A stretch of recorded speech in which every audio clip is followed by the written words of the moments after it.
a pas échappé qu'il était en pleine mutation, renforcée par l'effet Covid, et les difficultés de recrutement sont largement partagées par tous, avec la reprise, dans tous les secteurs d'activité. On constate pourtant que le taux de rotation n'a pas changé. Étonnamment, en fait, on se rend compte qu'il n'y a pas plus de turnover dans les entreprises de manière générale. Je ne parle pas des nôtres. Et qu'on manque cruellement de candidats. Et ça, c'est une réalité. Michael l'a dit, on a du mal à avoir des CV et le sourcing est de plus en plus compliqué.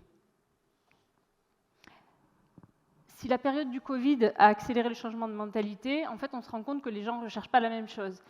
Il y a une étude qui a montré que 80% des cadres voulaient changer d'orientation professionnelle. C'est juste énorme.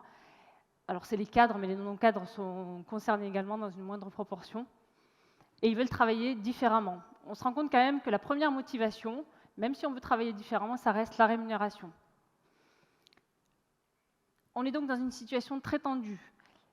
Une situation où finalement c'est le candidat qui choisit son employeur et plus l'employeur qui choisit son candidat. Et par ailleurs, on est d'accord pour dire que nos collaborateurs sont un élément clé de nos organisations. Leur réussite font notre réussite, Michael l'a dit.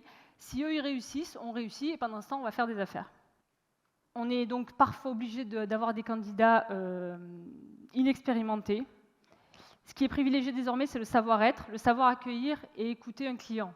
On le verra tout à l'heure, c'est juste au centre des débats. Si on n'écoute pas le client, ni nous, ni la compagnie ne pouvons exister. Et encore moins nos collaborateurs. Avoir la fibre commerciale avant tout.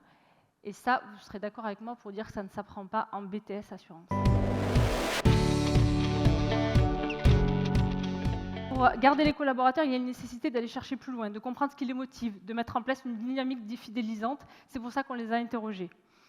Il faut être bon sur la base, c'est-à-dire le salaire. Ça, on n'y dérogera pas. On a beau se dire qu'il faut se sentir bien dans son entreprise, il faut faire du team building.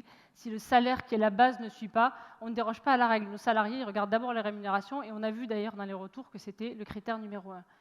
Cela étant dit, s'il n'y a pas le reste maintenant, c'est-à-dire de la flexibilité, du télétravail, une bonne ambiance, du partage, de la communication, eh bien, il change.